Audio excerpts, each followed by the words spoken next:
Bienvenue sur Africa 24 pour cette nouvelle édition du Non-Stop Info. Voici les titres de l'actualité. Au Cameroun, la nouvelle année 2018 a été marquée par le traditionnel discours du président de la République, Paul Biya. L'occasion pour le chef de l'État de dresser un bilan de l'année écoulée et d'évoquer les défis à venir. Discours présidentiel pour ce début d'année en Côte d'Ivoire également. Le président de la République, Alassane Dramane Ouattara, est revenu sur les nombreux événements qu'a connu le pays en 2017 et a surtout voulu délivrer un message d'espoir à ses concitoyens. Et puis à Djibouti, le gouvernement veut miser sur l'investissement pour la relance de l'économie nationale. Celle-ci est pour le moment principalement basée sur les services. Au Cameroun, le discours traditionnel à la nation du président Paul Biya a eu lieu ce 31 décembre 2017. Le chef de l'État est revenu sur la crise liée au terrorisme qui mine le pays. Il a également évoqué les défis sécuritaires et économiques à venir en 2018. On analyse son discours avec notre correspondante au Cameroun, Corinne Kamseux.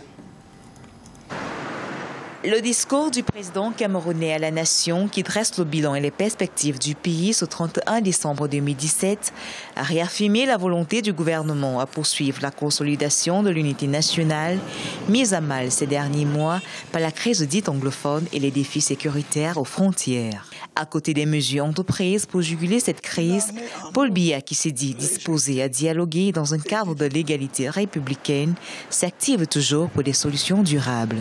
Les consultations que j'ai menées, mais aussi les multiples avis et suggestions que j'ai recueillis, m'ont conforté dans l'idée que nos concitoyens souhaitent participer davantage à la gestion de leurs affaires, notamment au niveau local. Je crois fermement à cet égard que l'accélération de notre processus de décentralisation va permettre de renforcer le développement de nos régions.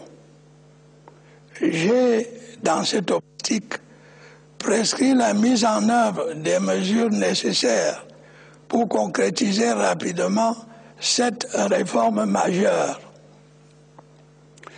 Dans le même ordre d'idées, le parachèvement de la mise en place des institutions prévues par la Constitution permettra de consolider l'état de droit et ouvrira une nouvelle page de notre processus démocratique. Réaliste, Paul Biya a reconnu la santé précaire de l'économie du pays en 2017 et son fort impact sur l'activité de petites et moyennes entreprises. Il a ainsi prescrit des orientations pour renforcer la croissance économique. Nous allons, à cet égard, poursuivre nos efforts en faveur de l'optimisation de la collecte des revenus de l'État et de la rationalisation de la dépense publique. Une attention particulière sera accordée à la situation des PME, notamment pour ce qui est du règlement prioritaire de la dette qui leur est due, comme de l'amélioration de leur accès au crédit bancaire. Des élections dans le calme et la sécurité en 2018, une fête sportive à l'occasion de la Coupe d'Afrique des Nations en 2019, le président Biya a également déroulé cet agenda qui, plus que jamais, interpelle tous les acteurs du développement à redoubler d'efforts pour parachever les grands chantiers en cours dans le pays. Au Sénégal, le chef de l'État Macky Sall a également tenu un discours à la nation. Dans cette allocution, un appel a été lancé aux rebelles de Casamance pour la poursuite des pourparlers en vue d'une paix définitive.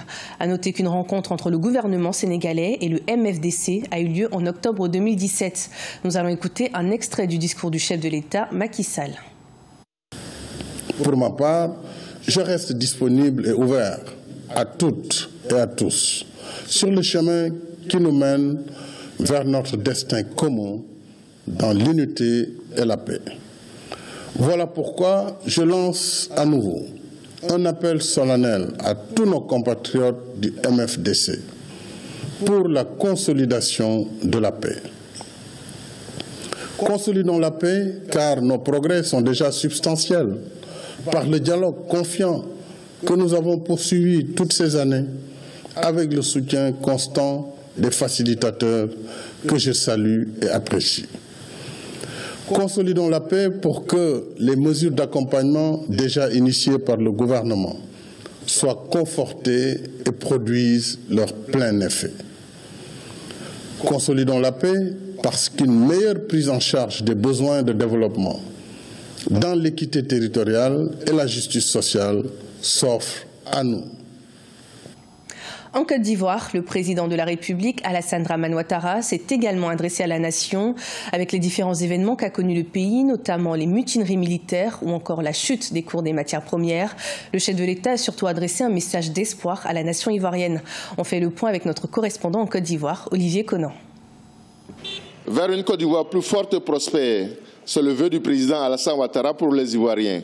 Dans son traditionnel discours à la nation, le chef de l'État a fait un bilan de l'année écoulée avant d'insister sur les raisons d'espérer en 2018. L'année 2017 a commencé avec des difficultés comme les mutineries de militaires et surtout la chute des coûts des matières premières. La résilience du pays a permis d'aller de l'avant. La bonne tenue de l'économie a permis le paiement de 911 milliards de francs CFA de dette intérieure. Pour les observateurs, c'est un véritable discours-programme délivré par le chef de l'État. La paix retrouvée, grâce donc à une bonne gestion du dialogue, de concertation. La sécurité retrouvée, grâce aux investissements accrus dans le domaine de la défense et de la sécurité, mais une économie qui est restée malgré tout forte, parce que de 2012 à 2016, on était à 9%, malgré donc les turbulences. En 2017, la Côte d'Ivoire est quand même restée à 8%.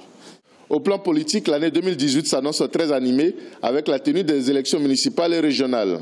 De plus, le chef de l'État a annoncé la mise en place du Sénat, la nouvelle chambre du Parlement ivoirien, mais n'a pas évoqué l'opposition ivoirienne, comme le notent les observateurs. C'est vrai qu'il n'a pas directement cité l'opposition, mais ce que l'on sait, c'est que le grand souhait du gouvernement, et lui-même son souhait, d'après ce qu'on a appris, c'est que le FPI en particulier, et tout le FPI réconcilié soit vraiment présent à ces élections sénatoriales, régionales et municipales qui arrivent, afin que ça nous serve véritablement de baromètre pour entrer en 2020. Au total, pour le président Alassane Ouattara, 2018 sera une bonne année pour la Côte d'Ivoire. Le gouvernement est au travail pour achever les chantiers engagés pour améliorer le quotidien des Ivoiriens. 133 milliards de francs CFA seront par exemple investis dans la construction d'écoles techniques afin de donner aux jeunes une formation débouchant sur l'emploi. En plus des grands travaux d'infrastructure, la vitalité de la jeunesse sera le moteur de la croissance de la Côte d'Ivoire dans sa marche vers l'émergence. À Djibouti, le gouvernement œuvre pour l'accélération de la croissance économique. Alors que celle-ci n'était basée que sur les services, les autorités veulent désormais privilégier les investissements, un moyen efficace de diversifier les ressources économiques nationales. Des explications avec Siamlo Victoria Sedji. Soutenu par une position géostratégique favorable, Djibouti est un carrefour économique attrayant pour les investisseurs. Cependant, l'économie est très peu diversifiée. Le secteur des services occupe 75% du produit intérieur brut du pays. Pour accélérer la croissance, le gouvernement veut désormais miser sur les investisseurs. Courant 2017, des mesures fiscales ont été annoncées. Il s'agit entre autres d'un guichet unique virtuel pour les opérateurs économiques, de la réduction des procédures et coûts de l'électricité, la création d'un système de paiement national ou encore de la mise en place d'un système d'information performant et pratique. Le gouvernement de Djibouti a mis beaucoup l'accent sur l'investissement public, sachant que le partenariat public-privé à Djibouti est rentré dans l'ordre. Il y a une loi qui a été promulguée par le président de la République. Et nous souhaitions que le secteur privé accompagne le gouvernement dans l'élan de développement. Pour la Chambre de commerce de Djibouti, transformer radicalement l'économie du pays revient à créer un cadre propice pour les investissements étrangers, mais surtout nationaux. Ces derniers étant capables de favoriser la création de richesses nationales, les politiques du gouvernement à ce niveau doivent donc converger vers le renforcement du partenariat public-privé. Nous souhaitions, et le gouvernement, ce qui est très bien aussi, là aussi, et qu'il faudrait le citer, a donné la chance d'exempter 3 années de patentes et de taxes aux jeunes entrepreneurs djiboutiens pour les inciter à rester dans leur pays. Et beaucoup de jeunes qui ont été éduqués au Canada et en général en Europe ou en Afrique du Nord sont rentrés dans le pays pour produire, pour montrer la capacité d'action des jeunes entrepreneurs. Dans le nouveau classement de Doing Business, Djibouti a gagné 17 places, passant du 171e rang en 2017 au 154e en 2018. Tiré par de grands projets d'investissement dans les secteurs infrastructurels, des hydrocarbures, mais aussi de la logistique, la croissance djiboutienne s'est maintenue à 6,3% en 2016. Elle devrait atteindre 7% en 2017, selon le Fonds monétaire international. Ce journal a été préparé par l'ensemble de la rédaction. Merci de nous avoir suivis. Retrouvez dans un instant une nouvelle édition de l'information sur Africa 24.